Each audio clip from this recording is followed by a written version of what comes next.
Public education is a cornerstone of American civilization. Benjamin Franklin, one of the chief architects of our federal government, declared that education is the underpinnings of democracy. But in recent years, under the strain of a global economic downturn and overextension of budgeting, the state of Illinois, as well as the municipal government of Chicago, have significantly reduced the budget for public education at the cost of firing countless teachers, jeopardizing the education and futures of their students, and ultimately the futures of their government.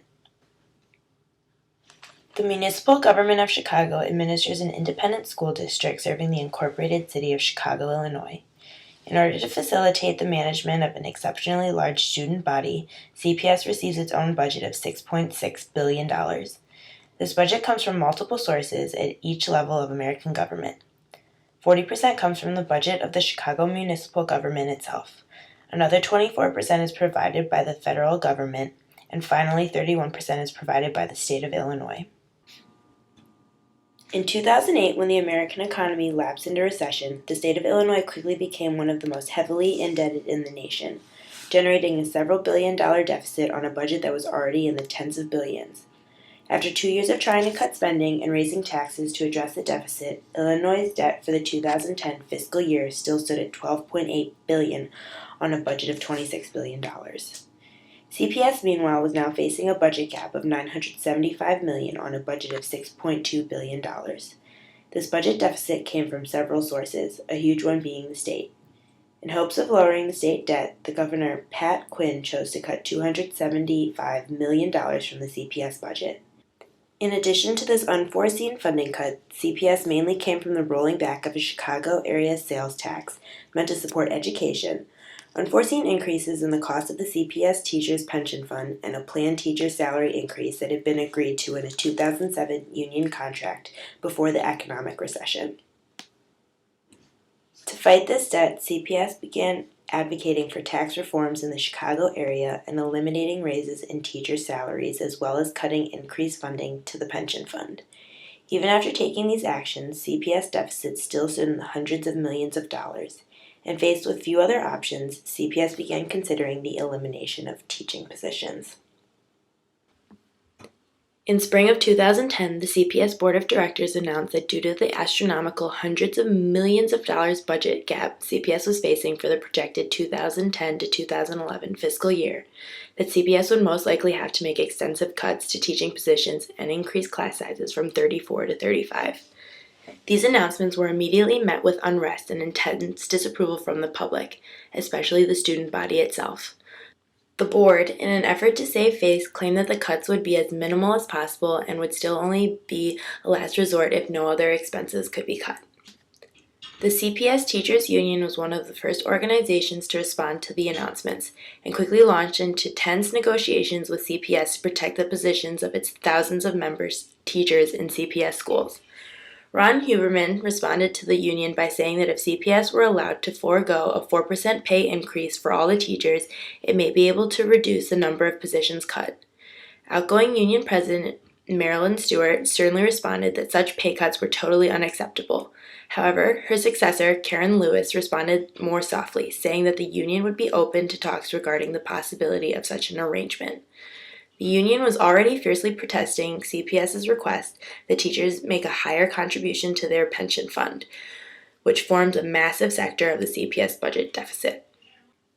While the teachers' union was perhaps the group to retaliate with the most negotiating firepower, intense opposition to the cuts soon rose from the other, less expected sectors of society. The CPS high school student body vehemently protested the announced cuts.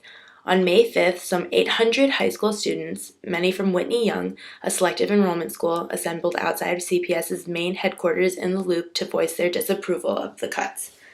The students were criticized by some as using the cuts to irresponsibly skip class and were threatened with out-of-school detention, but this did not deter the students who claimed their futures were at stake, as the teachers would be laid off.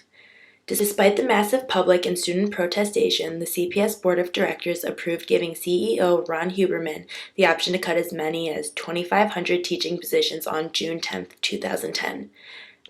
Announcements of staff reduction quickly followed, and the entire CPS district went into upheaval as administrators scrambled to restructure their staffs in order to accommodate the layoff quotas they had been given. While some schools such as Peyton were fortunate enough to have smaller numbers of teacher cuts, many not nearly as well-performing schools were not shown such mercy. Tilden High School was one such school. Tilden, a neighborhood school located in Bridgeport, is one of the more poorly performing schools in CPS. Its 2010 dropout rate was about 34.3% of the total students enrolled, which was before the latest rounds of teacher cuts it suffered and represented a 3.1 increase in the dropout rate from 2009. However, this was not even the first time within the last decade that Tilden was forced to lay off staff members on direction from the central CPS office.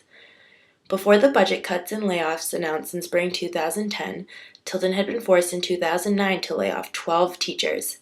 This was part of a similar initiative in 2009 to cut CPS's already enormous $475 million budget gap.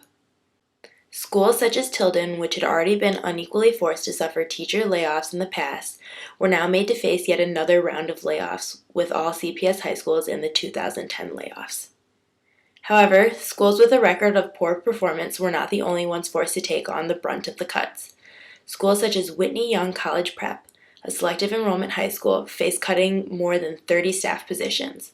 Another selective enrollment school, Lane Tech, was forced to cut over 40 staff members.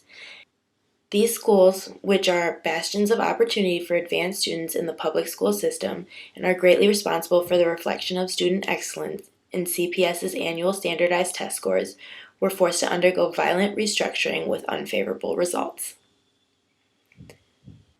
Students are fragile when entering grade school and high school, and what they learn during their adolescence is crucial in forming the responsible and upstanding citizen that they could be.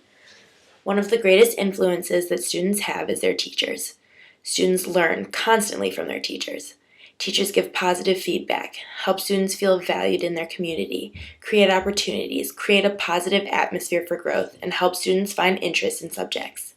Most students respond positively to a well-organized course taught by an enthusiastic instructor who has a genuine interest in students and what they learn.